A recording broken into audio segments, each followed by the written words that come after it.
महाड तालुक्यातील वरंडोली येथे अक्षय कन्स्ट्रक्शनच्या मालकीच्या कारचा भीषण अपघात झाला। भरधाव वेगामुळे चालकाचा ताबा सुटून गाडी रस्त्यालगत असलेल्या सचिन दळवी यांच्या घरात घुसली।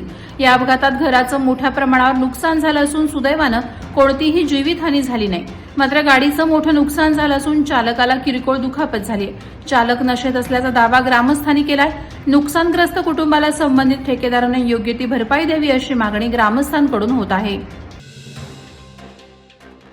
निजामपूर विभागातील कांदळगाव खुर्द, चांदे, आदिवासीवाडी, निजामपूर, बौद्धवाडी, निजामपूर शहरातील विविध वाड्यांमधील राष्ट्रवादी काँग्रेसचे असंख्य कार्यकर्ते आणि ग्रामस्थांनी शिवसेनेत प्रवेश केला।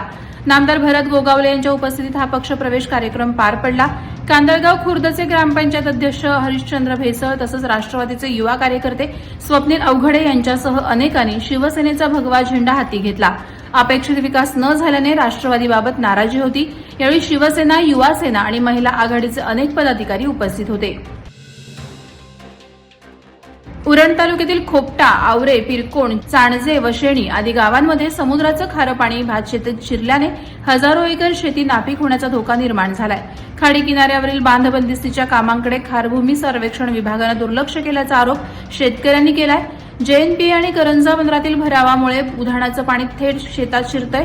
शासन मल्टी मॉडेल लॉजिस्टिक पार्क उभारण्याच्या तयारीत असल्याने परिस्थिती अधिक गंभीर होण्याची भीती आहे। तातडीनं पाहणी आणि दुरुस्तीची मागणी शेतकऱ्यांनी केली आहे। नगररचना विभागाच्या मंजूर आदेशानुसार बांधकाम न करता बनावट कागदपत्र आणि खोटा नकाशा तयार करून रिस्क कांबा येथील हेरंब गुरुकृपा कॉम्प्लेक्समध्ये बेकायदेशीर फ्लॅट बांधून विक्री केल्याचा गंभीर प्रकार उघडकीस आला। या प्रकरणात 33 लाख रुपयांची फसवणूक झाल्याचा आरोप असून बांधकाम व्यावसायिक दीपक जोशी, अतुल दिघे तसंच जागा मालक सतविंदर पावला आणि प्रशांत गायकवाड यांच्या विरोधात रसायनी पोलीस ठाण्यात गुन्हा दाखल करण्यात आलाय। आरोपींना तातडीनं अटक करण्याची मागणी संजय घाडी यांनी केली आहे।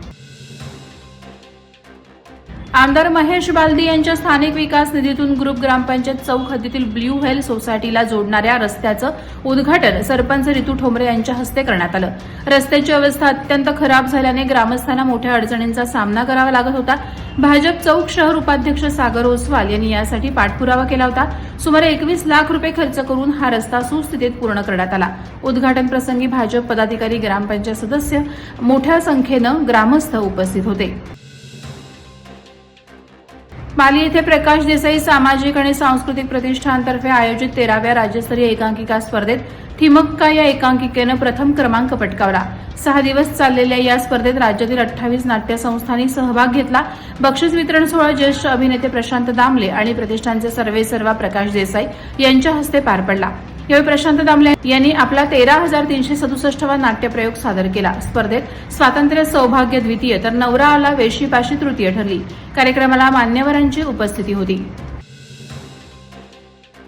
आई कोंबडपाडा वासिनी प्रीमियर लीग 2025 या डे अंडर आर्म क्रिकेट स्पर्धेचं उद्घाटन माजी नगरसेवक प्रकाश शिंगरूत यांच्या हस्ते उत्साहात पार पडलं।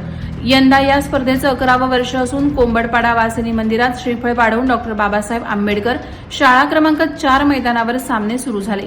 राज पॅन्थर, सिद्धू इंडियन, जय ब्लास्टर आणि हर्षल फायटर हे 4 संघ सहभागी झालेत।